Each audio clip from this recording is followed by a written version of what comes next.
I need to tell this story the way it actually happened. Not the neat version, not the simplified version, the real version. The one that lives inside my memory in piece-small details, textures, moments, silences, because leaving the Mormon Church didn't happen in one day or one decision or one revelation. It happened slowly, quietly, almost imperceptibly, the way a tide pulls back from the shore. You don't realize it. It's gone until you look down and see dry sand where water used to be. I was raised in the church. I don't mean that lightly. I mean the church shaped almost every part of my life. I remember the routine so clearly, I can still feel it in my body. Sunday mornings, uncomfortable white shirt collar, the sound of my mom calling down the hallway. We're leaving in 5 minutes. Shoes on. The slightly older hymn books with names written on the inside covers from members who moved away years ago. The folding chairs in the cultural hall. The way everyone spoke, just a little softer inside the chapel. I can still smell the building. Every church building smells the same, like carpet, shampoo, paper, and something slightly warm and familiar. I used to feel safe there, really safe, like the world was organized and predictable, and guided by someone wiser than me. I didn't question anything because questioning wouldn't have even made sense. The truth wasn't something you searched, for it was something you inherited. Seminary was early, too early. I used to drag myself out of bed while it was still dark outside. My eyes have the house completely silent except for the hum of the refrigerator. I remember scraping ice off the car windshield with my sleeve because we were always in a hurry.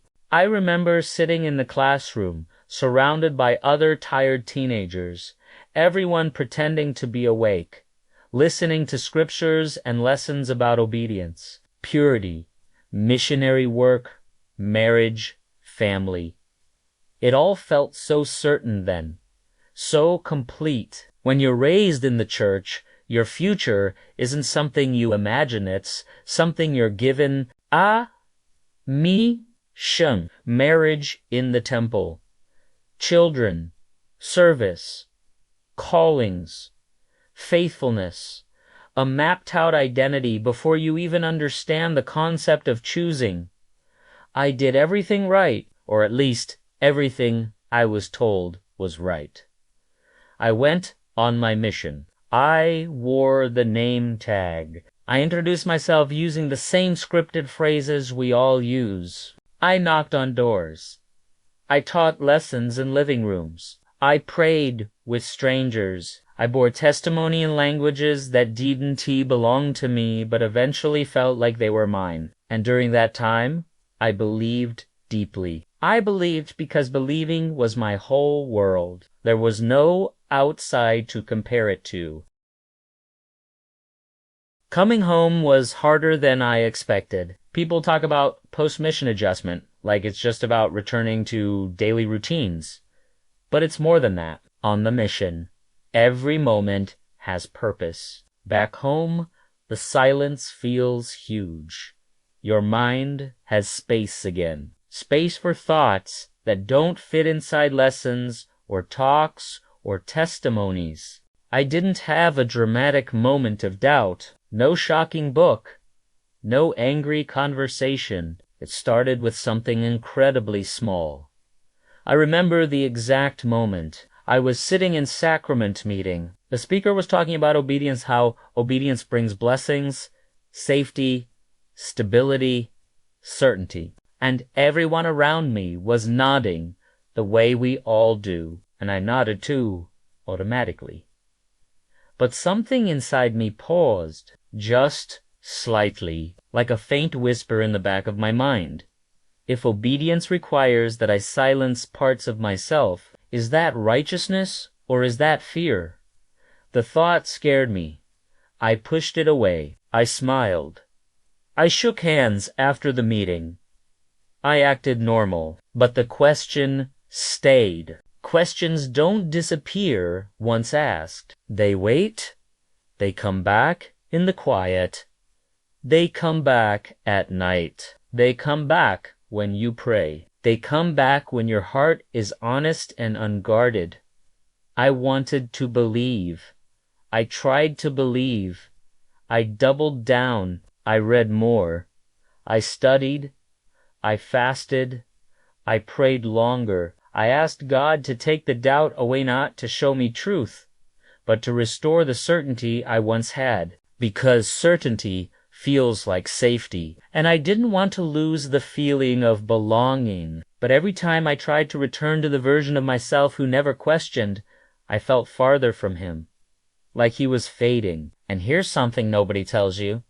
You don't just lose belief, you lose identity. When the teachings you built your life around begin to shift, your sense of self shifts with them. So I stayed silent, because how could I say it out loud? How do you tell your parents, the people who taught you everything, that the language they raised you in no longer fits your voice? How do you tell your siblings, your friends, your ward family? So I kept it to myself for months, maybe longer. But silence is heavy. Silence turns into loneliness. And loneliness inside a community is one of the worst pains I have ever known. The day I stopped going to church was ordinary, not dramatic. I woke up, got dressed, and then sat on the edge of my bed, my hands resting on my knees. I sat there for a long time. I could hear the sounds of families getting ready outside, car doors shutting, engines starting. I could hear children laughing in driveways. The neighborhood was alive with Sunday morning ritual, and I just stayed there, still, listening. I didn't decide anything. I just didn't move. 1 week became 2, then 3. Most people don't notice when you first stop coming, but eventually they do. And the conversations change, subtle things, the tone, the pauses, the careful, guarded smiles, the invitations to activities that feel more like check-ins. Your absence becomes a quiet rumor before it becomes a conversation. My family didn't get angry. They didn't yell. They didn't accuse, but they hurt. And I could feel their hurt like weight in the room. My mom asked me if I was okay. My dad asked what I was struggling with. I didn't know how to explain that I was struggling with sin or guilt or confusion. I was struggling with honesty. Leaving the church felt like leaving my entire life behind, not because I wanted to leave my life, but because my life had been built inside the church. So when I stepped out, I stepped into emptiness. A blank space. A life without instructions. A future without a script. It was terrifying. It was liberating. It was disorienting. It was necessary. The loneliness didn't go away quickly. There were nights I wondered if I made a mistake. Nights where I missed belonging more than I missed belief. People think leaving is about rejecting faith. Son. It's about outgrowing the version of yourself that needed certainty to feel safe. I had to learn who I was without the roles, without the expectations, without the scripts, without the checklist of righteousness. And slowly, it was almost impossible to notice something began to grow. Not joy, not yet, not peace, not immediately, just honesty. Honesty about what I felt. Honesty about what I believed and what I didn't. Honesty about what I wanted my life to mean. And from honesty came something I didn't expect. My own voice. Not the voice trained for testimony meetings. Not the missionary voice. Not the priesthood leader voice. My voice, quiet, gentle, real. Leaving the Mormon Church felt like leaving my entire life behind. But what I didn't know then is that I was stepping toward a life that could finally be mine. Not inherited, not assigned, not expected. Chosen, and there is something deeply sacred about choosing who you become. If you're in that space right now, caught between who you were and who you're becoming, listen to me.